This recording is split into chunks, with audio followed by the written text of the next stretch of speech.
right, Bum Podcast. Bum Podcast. Between you and me. Between you and me. All right, so this is gonna be a contentious one. At least I want it to be contentious, right? So, last week we talked about communication style or communication. Was it communication? Communication style. Your communication styles. Communication styles, and we talked about a couple of instances of where communication, different styles didn't match up, and trying to come to a consensus or a joint way of communicating. And I think we're going to continue this today. Just had the opportunity to be a part of a great event. I'll call him a friend. Is being deployed, and it was a event for him and put on by his wife and his family. And just kind of everybody sharing with him, the good things that he's done in his life, and kind of well wishes, a good send off, and in hope, well, not in hopes, but a good send off, so that it'll give him good cheer as he travels abroad, being deployed for a year. And I think it was great. I mean, it was a bunch of communication going on. I think it was awesome. His two sons had an opportunity to talk to him and tell him some things, and I think that was good as well. And it's those instances when they come about, it's really good. But it makes me think about just communication between the ages, I guess, and like looking at T and I when we communicate. It's sometimes a barrier of communication and not really understanding where that barrier comes in. But just I know something is trying to be said and something is trying to be heard and understood, and then something is trying to be said, because we talk about communication being sender and receiver. And so, um, from a old head or father's perspective, I'm gonna try to communicate or try to talk about my communication style and what I think communication is and needs to be. And then I'm gonna invite you, T, from your perspective, to talk about your communication style and what you think communication should and needs to be. What do you think about that? Cool. Hey, cool. That's it. Let's do it. See, that's it. See, I talked for 2 minutes and he talked for 2 seconds. Communication. There we go. So it's amazing. I don't have my. Can you look up communication for me so we can get a good definition? a good definition of communication? Because I want to hear what Merriam-Webster or somebody has to say about communication as we dive into this. Again, I've always learned that communication is sender and receiver. I say it all the time. You have a sender, you have the message, you have a receiver, and I think that's communication for everybody, but things get muddled and lost in the sauce, I guess. And just trying to kind of understand. Lost in the sauce. Yeah, lost in the sauce, man. And so just trying to understand how, as everyone moves forward, me, T, everybody, as we move forward, understanding their different communication styles, how can we, I guess, take into account other people's communication styles and what they need as we try to communicate to them and need information in return. So you got it? Yes. All right, good. Communication, as told by Merriam-Webster. Merriam-Webster. A process by which information is exchanged between individuals through a common system of symbols, signs, or behavior. Common symbol. A common what? A common system of symbols, signs, or behavior. Symbols, signs, and behaviors. It don't even say nothing about words, man. What's up with that? We got another definition in there? You asked for this one, man. I didn't know. I'm saying another one. I mean, because sometimes they have 1, 2, 3, 4. B is personal rapport, or 2, information communicated, information transmitted or conveyed. A system as of telephones or computers for transmitting or exchanging information. Nothing about words. Nothing about words. That's interesting. That might be what the problem is. Miriam, you failed us. Mm. And go ahead. From the American Heritage Dictionary, the exchange of thoughts, messages, or information as by speech, signals, writing, or behavior. All right, that sounds more like it. So, Miriam, we ain't gonna use you no more. We don't throw you out the window because you didn't communicate appropriately. And so I guess the one of the things that was stuck out for me was common. And unfortunately, when you have 2 individuals or 3 individuals or a group of individuals, things aren't so common, if that makes sense. And so, how do you assess the person across from you, or the person on the other side of the phone, or the person on the other side of the text message? Assess them and receive what they're sending or give them what you want them to have in such a way that the interaction is productive. Question. Say that again. Okay, so if you're sitting on one side of the room and I'm on the other, like we are right now, Right. or if you're sitting on the other side of the phone in a phone call, if you're sitting on the other side of the phone in a text message, what I'm saying is, so sitting here, if I'm sending a message to you, what can I do or what should I do to make sure that the message that I'm sending is being received the way I'm sending, or vice versa? Talking about me specific, just in general. Just in general. Or, I mean, so what can you do? Pay attention, listen pay attention to what? to the other person, or how whatever you're trying to communicate to. Give me an example. An example. Uh-huh. If you're saying something to somebody, if you look in their face and their eyes and just pay attention to their reaction, possible that you can kind of gauge how they're taking the information. Okay, that's if you're sitting across the room from them. How about if you're on the phone? If you're on the phone, I guess generally you would take it by vocal inflection. Vocal inflection. So do they teach vocal inflection in school? No. Okay, so that kind of messes stuff up. All right. What if it's on the They text don't message? teach anything about communicating in school. And that may be our problem. I mean, as a nation, that may be our problem because we aren't really sure about how to communicate. Go ahead. I was watching a video earlier today, or I watched a video earlier today, which this is related but not related. But it was talking about why don't they teach about taxes or finance in school and things like that.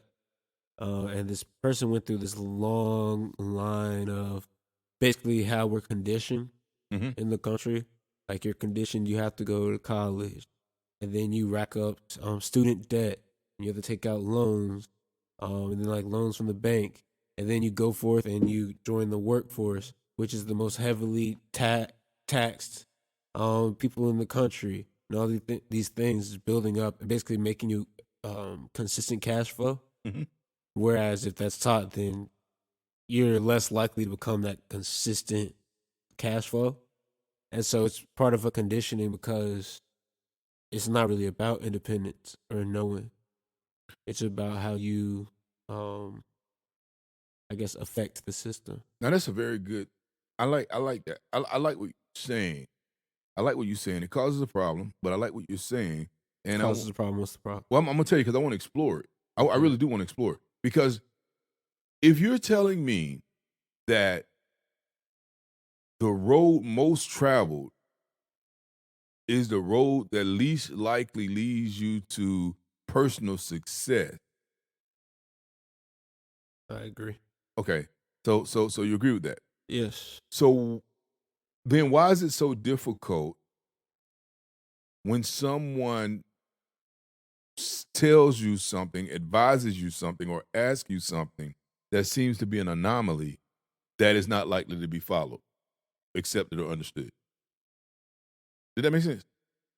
Why is it so hard to follow somebody that tells you something that seems to be an anomaly? Right, because if you think about it, and this is not personal, it's like, I mean, anywhere. Like if you think about it, if you think about a parent, right? Let's use school for an example. I have an example as well. Oh, you give me your example. Go ahead. Well, I was just going to kind of talk about, I think it's a conversation that I told you about that I had with some people about Kyrie Irving and the world is flat. Right. Okay, yeah. I remember that. We were having a conversation, turned into heated debate because I guess that's just the way I swing things. I guess I don't know. People say I don't know. But basically, I can't even remember how it started. But they were saying that he's not smart, he's not intelligent, something like that. And basically, my argument was he could be very intelligent. And they ended up talking about, well, wasn't he just talking about the Earth was flat, or he's a flat earther? How smart could he be, and things like that. And so that kind of got me into a conversation, which is funny because that was in the air for me at the time. I've been seeing a lot of things talking about conspiracy theories and things like that. But I think sometimes it takes a level of intelligence or independence to believe something like that because you're choosing to go against the natural flow of what people tell you to believe. Mhm. And I think it's harder to make a decision to actively believe differently than to kind of go with the path of least resistance. So I'm with you. I'm with you. I'm with you. And not carrying on the flat Earth conversation, but Oh, that's another thing that I was going to say though, what? because people are conditioned to think a certain type of way about ideas. Now, me, I don't necessarily believe that the flat Earth conspiracy is true, Mhm. but I'm a person that actually has done research into the flat Earth theory, and there's a lot more to it than just the Earth being flat. But the average person doesn't know that, and so they hear flat Earth theory, or they're told flat Earth theory. Oh, that's crazy. Oh, that's dumb. But nobody actually does their due diligence to make their decision on things themselves, Okay. and they just listen to what they're told. And so when somebody tells you something that kind of goes against what everything else is pushing you to do, or the natural way society is pushing you, things like that, it causes a conflict in belief within yourself. It does. I agree. I agree. And it's interesting that you would say that as well. I had a friend once to tell me the problem with students nowadays is they don't want to learn, they just want to know. Right. Right. And so um what that looks like for me is, again, if somebody tells you something that goes against the grain, if again, because if you're looking at it, you're saying, okay, I know what they're telling me to do. They're just putting me in a line with sheep, okay, or they putting me on a conveyor belt. That, I mean, it's just like the education system is not doing me any good. It's just putting me in this regular recyclable thing. Okay, if that's the way you want to look at education, as far as setting you up to be a consumer and not to be a inventor, setting you up to be a consumer and not to be somebody who invest. It's setting you up to follow a pattern, follow a path that pays into a system that never really pays you back. Is that fair to say? Yeah. Okay. And then somebody tells you that's not the way to do it. Like, it's more advisable for you to do it another way. It's going to be harder, but it's more advisable. So then what's the decision that's being made to say, you know what? I know this is not to my benefit, but since it's easy, I'm going to do it anyway. I don't think that's the I don't think that's what's happening. Okay, tell me what you think is I don't happening. think that's the internal debate or the internal discussion that's going on. Mhm. I think it's a conflict of belief, because when you hear one thing that kind of conflicts or contradicts what you've been told, now you have to decide whether you believe what you've been told. And that's on more of an ongoing basis than just a turn to turn basis.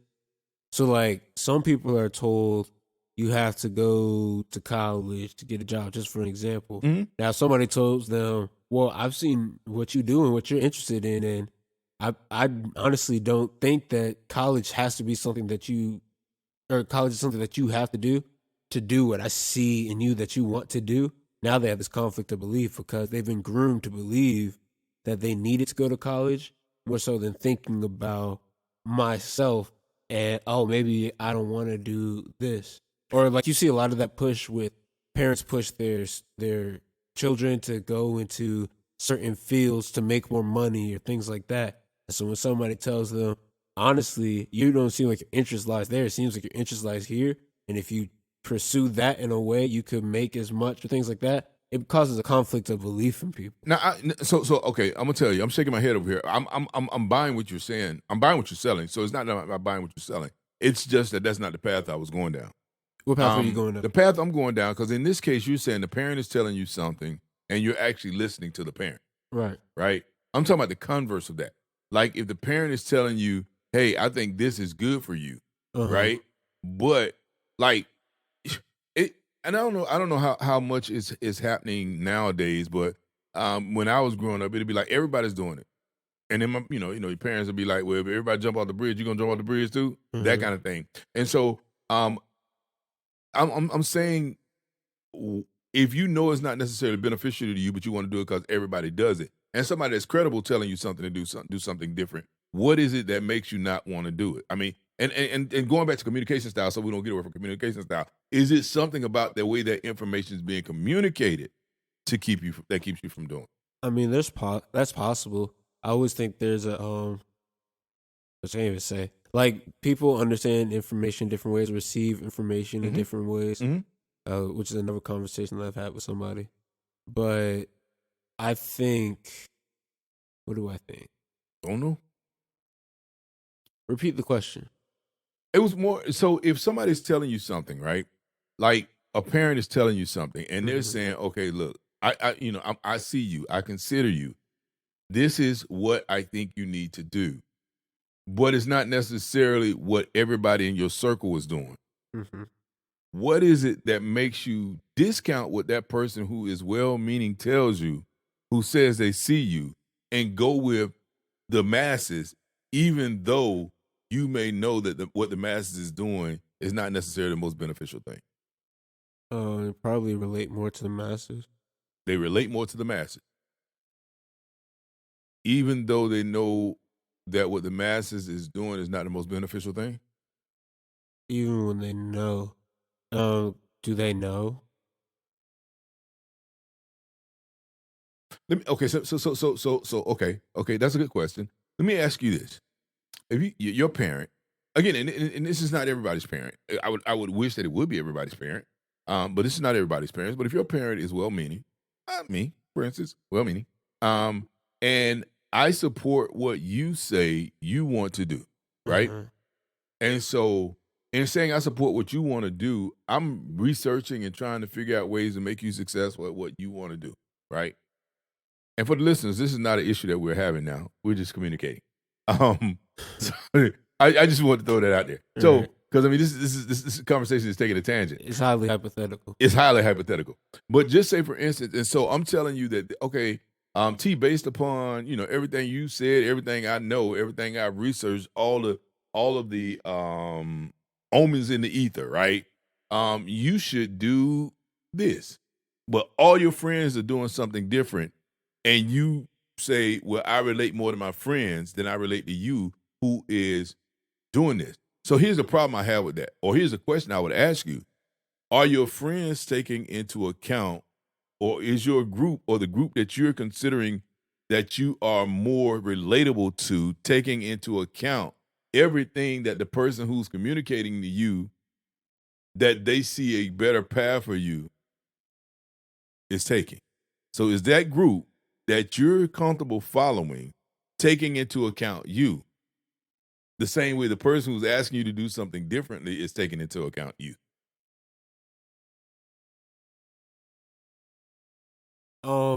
This comes with the territory of it very highly depends on the person. But I feel like there can be like a lot of people feel I mean, just in general, almost code switching almost. Like people are different based on their audience, I don't right? understand that.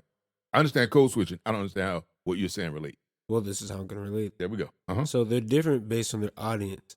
Some people feel like they're the most free version of their self, or they're the most represented emotionally or things like that when they're with friends Mhm. and people that they feel that are on their level and at their space in life. Got it. Mhm. And they can feel a sense of detachment from somebody that seems to be in a different space.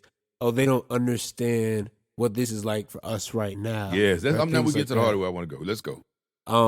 And so because you feel like there's that lack of understanding, it causes you to listen more to who seems like they're in a place where they understand what's going on right now. Mhm. The problem with that is you have people that are in the same space of you right now, but not necessarily the same space of you in the future. Mhm. Mhm. And I think that should be heavily taken into account when it comes to listening to people and making decisions about what will affect your future or other people's futures. Okay. So that is the heart of my question, because the question is like, so let me ask you a question, and I can ask myself the same question, but I'm gonna put you on the spot about your boys, right? Mm-hmm. So do your boys consider who T is 100% and what T is all about 100% and what T says he wants to do 100% when it goes against what they want to do? I doubt it.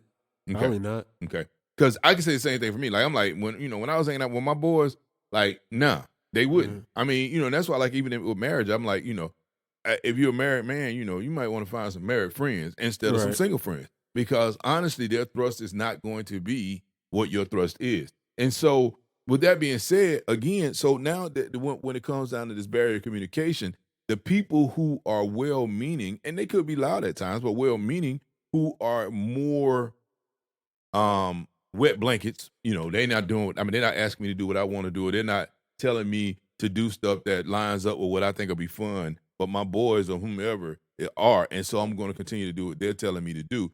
Even though, are you saying you do that even though you know that to be the truth, or are you saying Even though you know what to be the like if you know, like say for instance, I'm telling you to do something, right? uh-huh. And you don't want to do it because what I'm telling you to do is not like what your boys are telling you to do. Uh-huh. Are you following me? I follow. Okay. So what I'm saying is, do you ignore what I tell you to do because it's not fun or not popular? Or do you lose sight of the fact momentarily that what I'm saying is of more value than the group that you're with? Or is there a third option? I would say probably more the second version. Um, this is going heavy into hypothetical for me. That's cool. Oh, so you want me to pull it back to real? Oh no, not even pull it back to like this is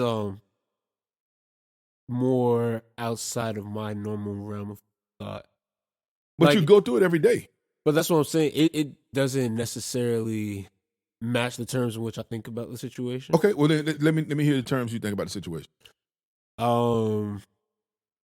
I feel like it would definitely be more of the second one.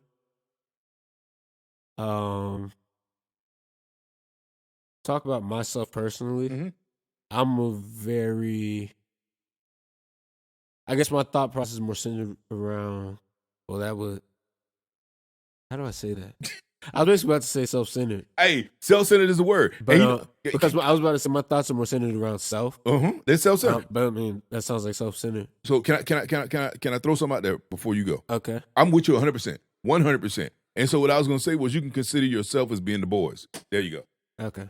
Because I was going to say, me, I don't really, I mean, it even goes back to like that conspiracy theory, flat earth and all that. I went and did my own looking into things. Mhm. I don't necessarily just follow any one group more than the other because of a feeling of something. I'm more of a looking into it myself type of person.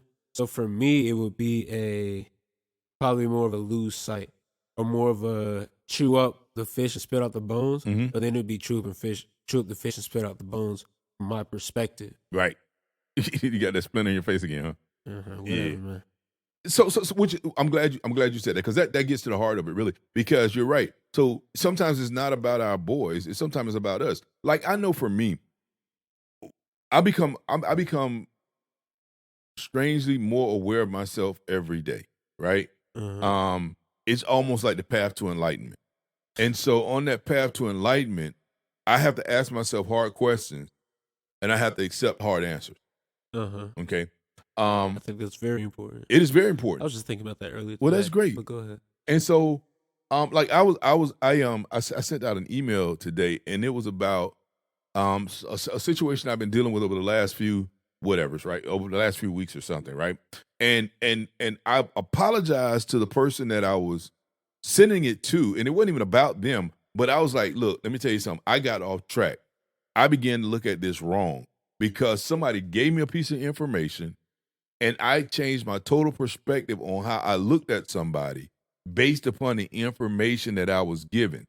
And I didn't even vet the information. Uh-huh. Now, the person who gave me the information was in a position to know what they were talking about. So it wasn't that. It wasn't I just took some erroneous information.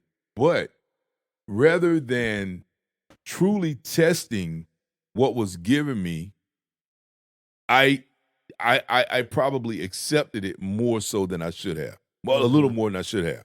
And I realized at the point, here I am making decisions based upon this information that somebody give me. Now, they well-meaning and they should know what they're talking about. But just because they should know what they talk about doesn't mean that because again, it's coming from their perspective. Right. You see what I'm saying? And so I didn't test it on the universal perspective. I tested it based on their perspective. And so that might have sounded convoluted. But anyway, I became aware of myself today to say, hey, dang, man, look, you just did that. You might want to check that. Um, I would say, like for me, I typically take everything through a lens of. Well, no, that's not how to say what I'm thinking. Not when you self-centered. I th- I take I guess I vet everything through bias Mm-hmm. is what I'm thinking. Mm-hmm. So when I receive information, I take it with the thought process of from the standpoint of that person's gonna have some bias in the way that they say that or the way that they receive that, Mm-hmm. and so how separating the parts of it. It's funny. So I'm gonna say something about your mom. I hope she don't kill me for this. But I remember when you was growing up, right? And your mom would always say, "I'm super hard on you." And so because I was super hard on you, she would be super easy on you, Uh-huh. right? It's almost like trying to overcompensate for how easy she would be to compensate for how hard I would be. Uh-huh. And so when I just heard you say that, it reminded me of that because I think by looking at things and when when I'm hearing what you're saying, or when you hear what I say, and you say, well, what he's saying is biased, right? Uh-huh. First of all, you don't give me the authenticity that I deserve. And that's for anybody, right? You don't give them the authenticity that they deserve. Well, if you look, if you're looking at it, think about it now. If somebody is truly authentic, right? Truly authentic, and what they mention to you or what they say to you is not from a biased position. Because see, that's what my problem was with what the scenario I just gave you. What I got from a biased position, and I accepted it as authentic. Okay, so that's what the deal was, as opposed to accepting it as information and testing the information as being authentic. I took that bias as authentic and I didn't test it. I just applied it. Uh-huh. And so my thing is, you're right. Most people come to you from a biased position. But I think every time someone communicates with you, right? And that's why, communication sender receiver is important to me. Because every time somebody communicates with you, even when you can't see their eyes, there ought to be some litmus test that you use to wipe away the bias, right? Right. Not the information. Because the thing is, if you No, that's not what I perceive, said, though. no, you didn't. You didn't. Okay, But so what you're I'm going saying down a is, different path. no. What I'm saying is like, so what I heard you say was, I take what somebody says and I realize they have some bias, right? Uh-huh. And so when I apply it, and I'm aware of and leery of the bias. Is that not what you said? Okay. And so what I'm saying is, Wait, but- let me say that audibly. Yeah, that could suit. That could fit. so what I'm saying is, and so what if what I'm telling you is not biased? Uh-huh. What if what I'm telling you is like, I think how to say the God honest truth? No, everything's not biased.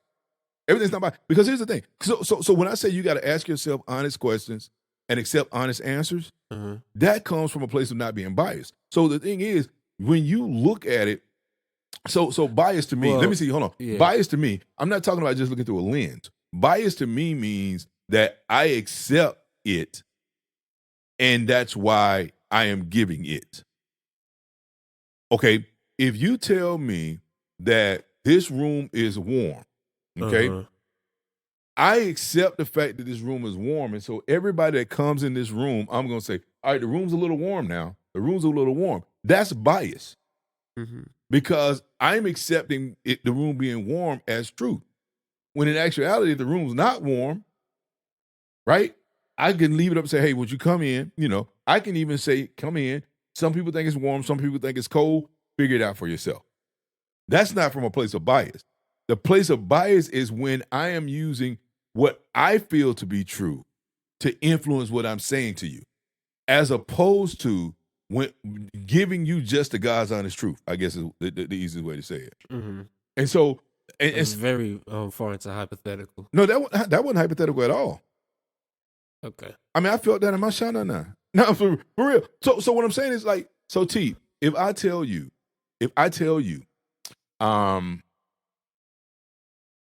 based upon my knowledge, the trash man comes at 8:00 in the No, morning. I understood what you said. Okay, so why you say it's hypothetical? Maybe No, I'm just- hypothetical is not the word you need. I was saying that was a very like a hypothetical situation. Okay, whatever. So yes, I agree with what you're saying. What I'm saying is when you're saying where I could be like, all right, some find it hot, some find it cold. Mhm. You do what you want for the information. That's the filter that I give to typical information. Not all so I treat everything as if it could be biased. Mhm. And if I look into it and I feel like it was one of those situations, some find it hot, some find it cold, and I'll take it as it is. It's authentic, but I always vet for bias. Is But what I would say. okay, all right, okay. I won't go no further than that. I'll accept that. So let's go to the other part of communication, right? Execution. Execution. So if you know somebody is well-meaning, we established that. You know somebody's well-meaning. They're saying to you something that goes against what you might want to receive because of friends or because of being self-centered. Either way. Or because it's just against the conventional norm. What is it that the sender can do, the sender of this information can do to implore you to receive, understand, and execute?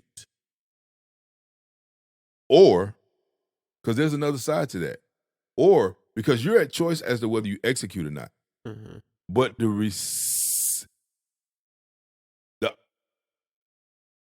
to close the communication loop, if you have no intentions on executing, then your goal would be to say, I have no intentions on executing, because that closed the communication loop. Because if the sender sends and understand, when the sender sends the information, know that the information is received and nothing is reciprocated, how does the sender get confirmation that the message is heard or understood? Does that make sense? So the sender says something. If somebody says something and they get no form of confirmation that the message was received, how do they know it was received? If the person's sitting in front of you, right, and the person's sitting in front of you, and they see them say something, they assume you heard, right? If a person's on the phone and they hear you hear them, and you say something audible like right, it's assumed that you heard. If someone sends you a text message or an email and you respond or okay, it's assumed that you received the message, right? But the other side of that is the execution of the information that was given. And so what do you do with that? Like if it's a request, what do you do with that information? If you As a receiver, what do you do with that information? Yes. I don't know what you mean by the question. Okay. So if you ask me to do something, ask me to do something. Take out the trash. Okay. What was the message that you received back in response? That you heard me, but you're not gonna do it. Why did you receive the information that I wasn't gonna do it?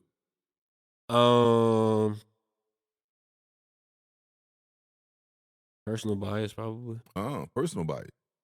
Okay, because I said okay. So if it didn't give off a vibe of me of I accept what you said and I'm going to act upon it. Oh, okay. And so how could I better answer that? Sure, I'll get right to that. Okay. And so since you didn't I'll do that after this. So since you didn't receive that, then what should you have done to close the communication loop? Did you hear me? Are you gonna do it? Well, you did hear me. Are you gonna do it? Are you gonna do it? So the question always be, are you gonna do it? Okay. Okay. Yeah. Because again, as we talk about communication, because I think that's what communication gets so dicey. Especially among I'll say familial people, right?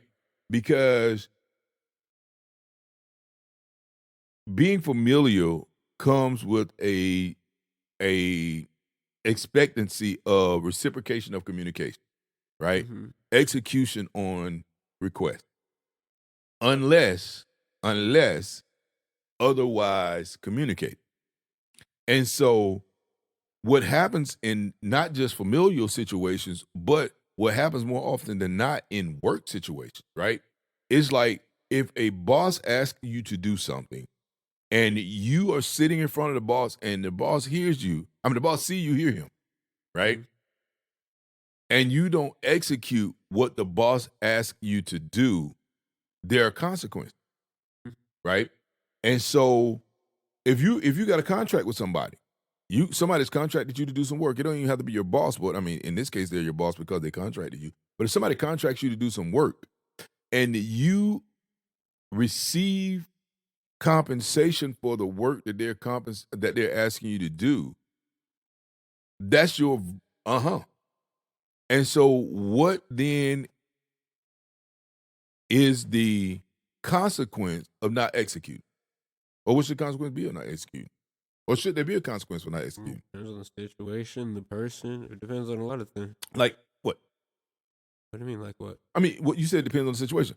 Depends on the situation, execution, the person. So if you There's a pay, lot of variables for that. so let's check this out. So you pay me to plait your hair, right? So you say, okay, Father, I want you to plait my hair, and I'm gonna give you $100, $200. No, you're gonna give me $500. I'm gonna give you $500 to plait my hair, right? Why are you looking at me like that? So should I take a bias from how you just looked at me? Like I ain't gonna pay you $500 to do my hair? Think what you want to think. I'm just saying. You see, I'm not trying to think what I want to think. I'm trying to understand, because communication is about understanding. So if you say, okay, Father, I want you to do my hair, I'm gonna give you $50 to do my hair. I put it right there. I'm gonna give you $50 to do my hair. Okay. And I said, okay, and I accept your $50, but I don't do your hair. What's the breakdown in communication there? I don't think there's a breakdown in communication. I think that's just lack of execution. Lack of execution. So is there something that could have been done better in the communication phase to ensure that the lack of execution would not have been the problem? No, I don't think so. I think communication can go on, but at the end of the day, only the person decides what they do. So then it's come down to accountability, I guess. Okay. Because I'm just curious. I mean, again, this whole communication thing is blowing me for a while. Just trying to understand. Because my stance is communication sender receiver, and so as long as you send a message and you make sure that the message is received, then execution should take place. And when execution doesn't take place, then that's the next step. It's like, okay, so how do you ensure? And whose responsibility is it to close the loop of communication? The world may never know. I don't know. You thinking? I don't know. All right. Well, I think I just have maybe a cynical outlook on life. I don't know. Explain that. Heavy. But I don't really expect anything of people, honestly, of a person. Like if I say something, I don't necessarily expect somebody to understand me, or I don't necessarily expect somebody to act on it. But person earns my respect if they do.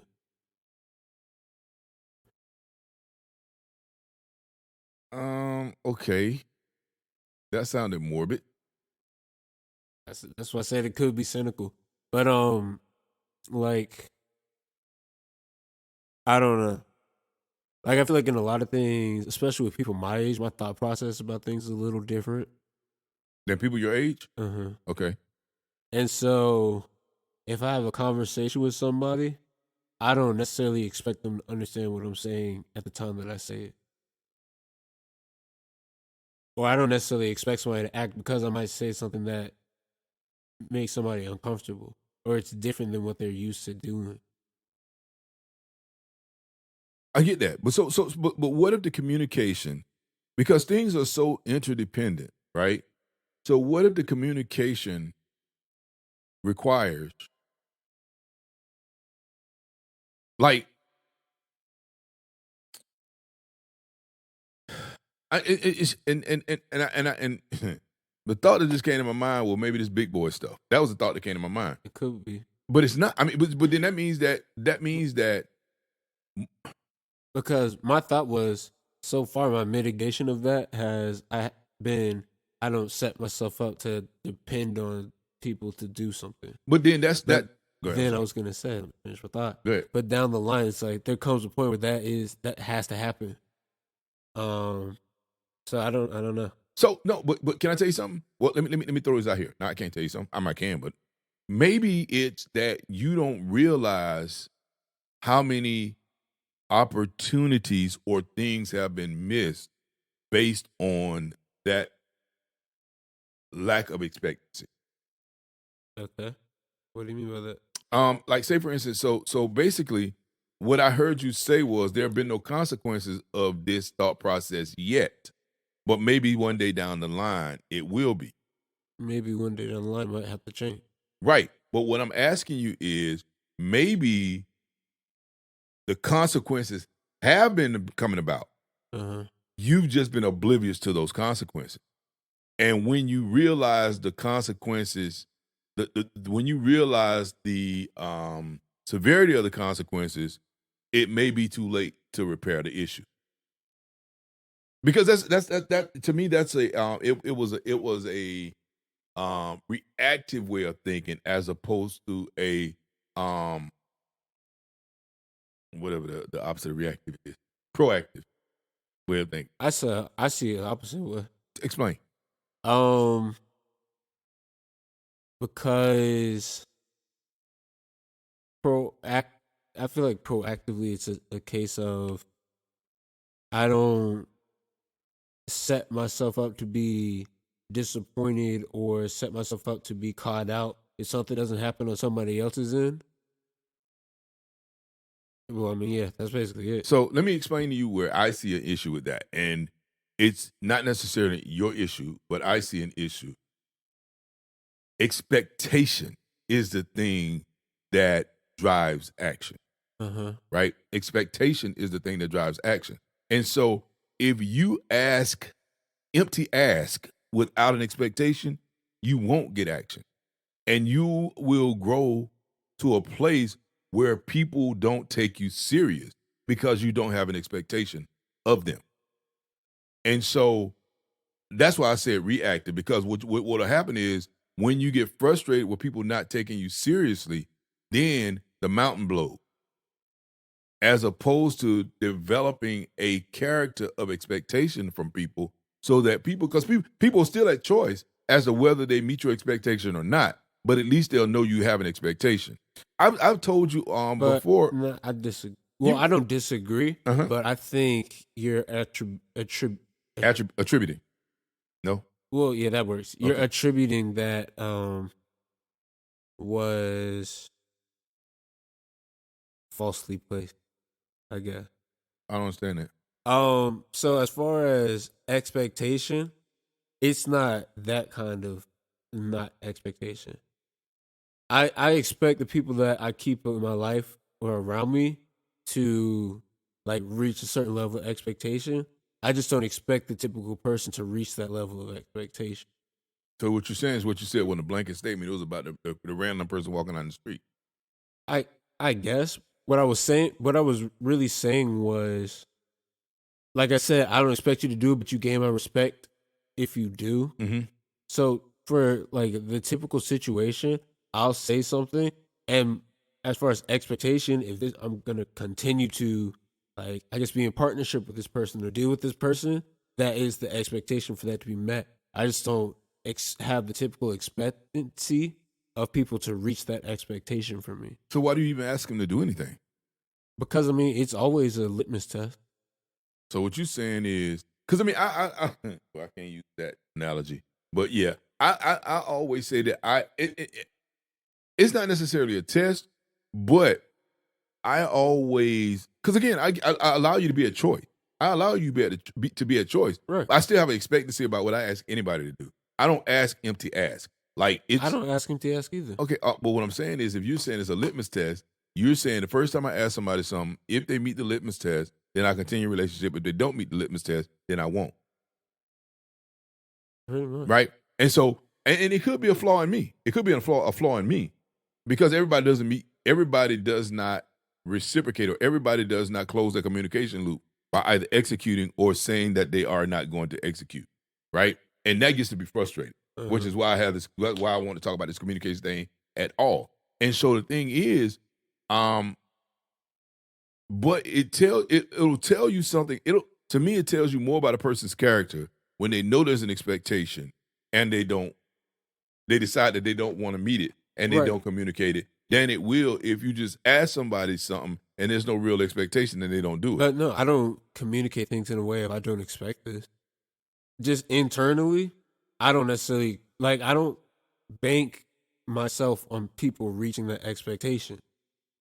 Okay, so Like, say, I'm like, I'm gonna go here. When you meet me there, bring lunch, type thing. I expect them to bring lunch, but that doesn't mean I'm not gonna take a snack. okay, so And if they don't bring lunch, then going forth, I so know there's no I'm trust can be had there. I'm glad you said that Uh-huh. because what you're teaching them is that you don't you're not going to hold them accountable and you don't trust them. What do you mean I'm not gonna hold them accountable? Because here's the thing: if you ask me to bring you lunch, Uh-huh. right, and I agree to bring you lunch, Right. if I forget to bring you lunch, Uh-huh. I need you to tell me you agreed to bring me lunch and you didn't bring it. Yeah, and I would say that. But what I'm saying is, but what you're saying is, I'm gonna bring my lunch anyway. And so when I tell them that, it ain't gonna really hurt me that But you ain't I'm bring not me gonna lunch. tell.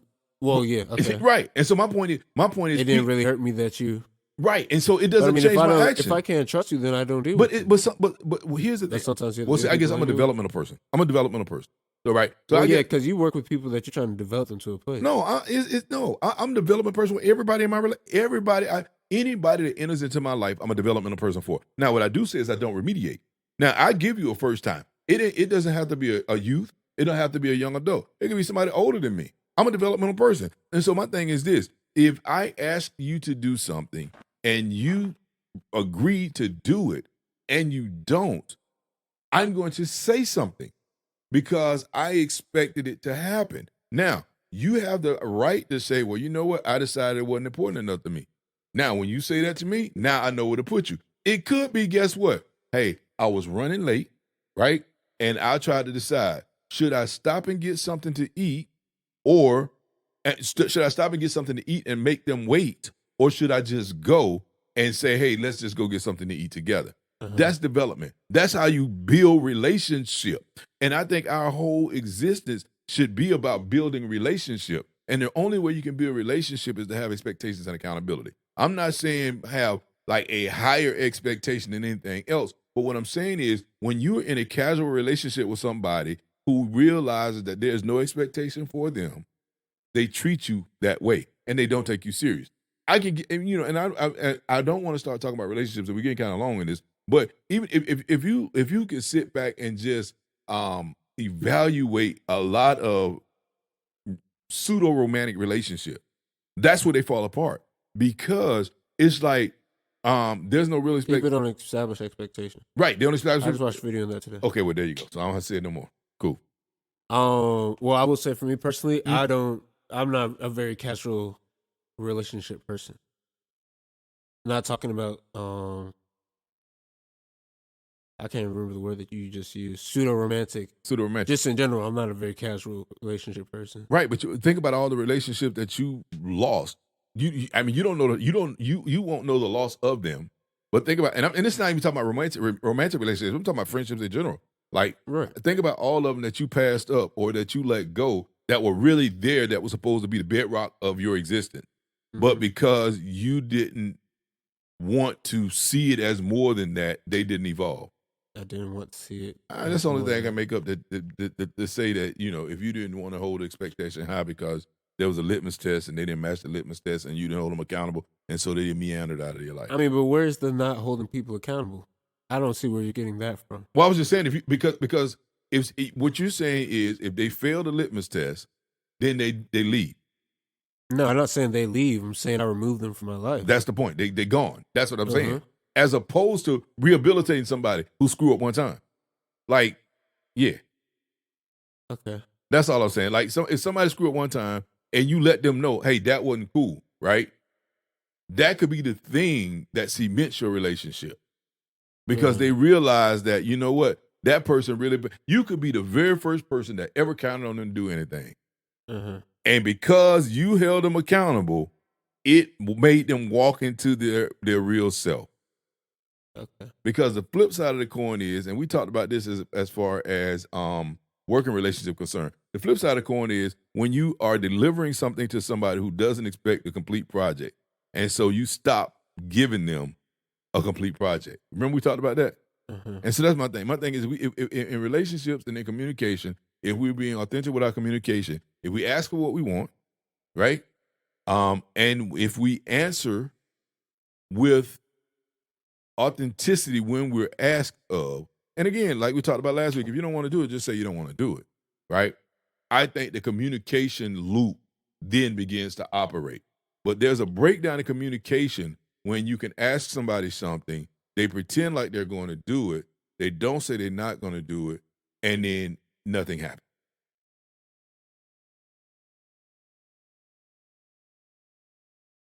You're just looking at me. Okay. I That's- don't really follow that. You didn't follow that? No. So, communication loop again. All right, we run along. A communication loop. I ask you to do something. You say, okay. You don't do it. If you don't do it, if I say, hey, but we talked about this and you said you were going to do it, now communication is happening. If I ask you to do something, you do it, communication happens. But if I ask you to do something and you don't do it, but you said you were going to do it, and I don't say, hey, you said you were going to do it, I just kick you out of my life, now communication doesn't happen. That's what I keep saying. I don't see where you're getting that from. That's what you said. That's not what I said. What did you say? You keep saying or attributing it to me not holding people accountable. It's not that I don't hold people accountable. If you say you're going to bring something, like if you said you're going to do it and you didn't do it, I'm going to address it. Okay. But I will also let you know that was a moment of a breach of trust. Okay. Or respect from me. Okay. And so if we are to continue further, that would be a thing. But then for me, that's no longer a person that I depend on unless they go forth and show something that they're worthy of being dependent on. Okay, so that's fine. So what I was saying was, now I hear how you address it. So what I was saying was, but if it does not happen, that if they don't do it and it's not addressed, the communication loop is never closed. I agree. That may not be what you're doing, but that's what I was saying. All right, so we cool? Yeah, we're cool. All right, Bum Podcast. Bum Podcast. Between you and me. Between you and me. At 53 minutes. Holla. Holla.